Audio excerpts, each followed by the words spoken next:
إحساسي جميل جدا وفخور جدا بأخذ هذا القرار الكبير في حياتي الكروية.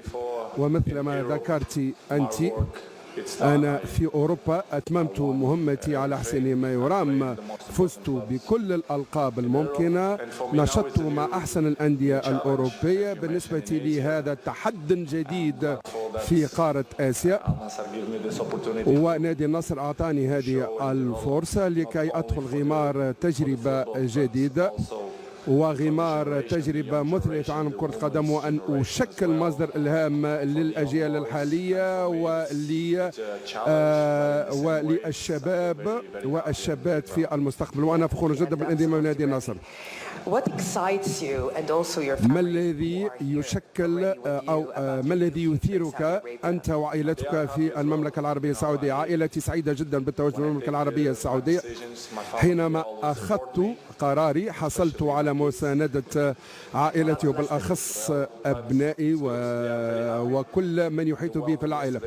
سعيد جدا بالترحيب الذي حظيت به يوم الأمس.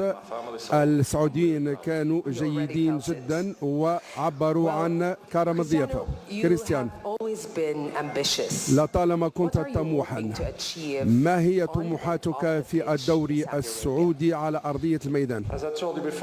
مثل ما قلت في السابق، هذه فرصة مهمة جدا ليس فقط في عالم كرة القدم ولكن لتغيير العقلية المحيطة بعالم كرة القدم وبهذا الجيل الصاعد. بإمكاني القول أنني جاءتني الكثير من الفرص في أوروبا وحظيت أيضا حصلت على أو كانت هناك اتصالات من الولايات المتحدة الأمريكية ومن البرتغال ومن أستراليا ومن جميع أنحاء المعمورة. أنا أعطيت كلمتي لهذا النادي وعبرت عن طموحاتي لتطوير كرة القدم في هذا البلد الرائع. هذا تحدي جديد وأنا أعرف ما الذي أبتغيه من الآخرين وما الذي لا أبتغيه.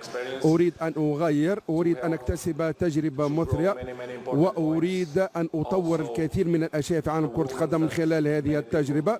وأيضا أريد أن أثري تجربة السيدات في عالم كرة القدم، وأريد أن أمرر نظرة أو أريد من الناس أن يكونوا فكرة جديدة حول كرة القدم في هذا البلد، وهذا ما يفسر اختياري لهذا النادي. شكرا على هذه الكلمات يا كريستيانو.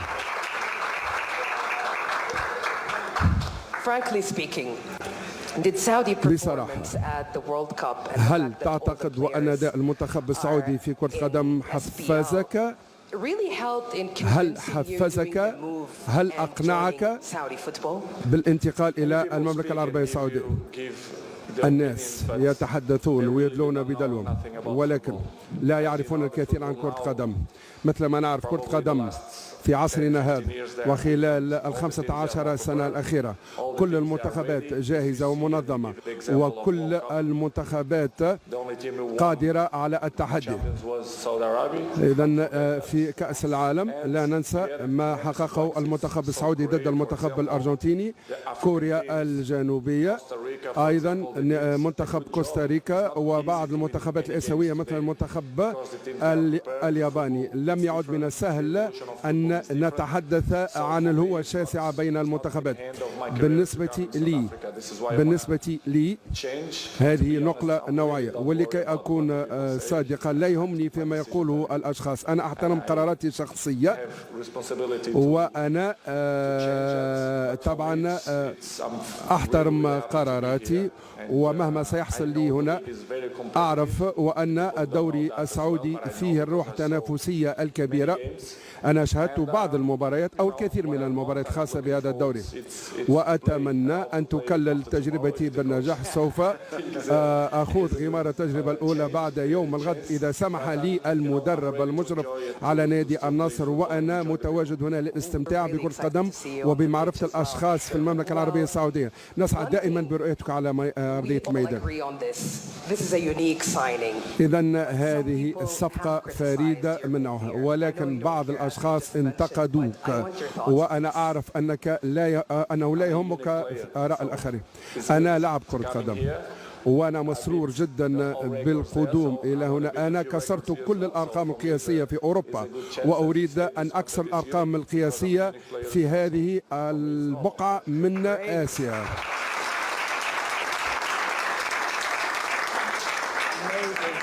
رائع. طبعا كل وسائل الأعلام تصب اهتمامها على مدينة الرياض والمملكة العربية السعودية. أنا جئت إلى نادي النصر للاستمتاع بكرة القدم، للفوز بالألقاب، ولكي أكون جزء لا يتجزأ من هذا المشروع الخاص بتطوير كرة القدم، وأن أكون جزءا من هذا البلد. وطبعا أنا أتواجد مع مدربي ومع رئيس النادي. أنا محاط بالأشخاص الذين يحفزونني والذين يجعلون الابتسامة تعلو محياي. شكرا كريستيانو. سيدتي سادتي، لابد أن نصفق بحرارة لأسطورة كرة قدم البرتغالي كريستيانو رونالدو.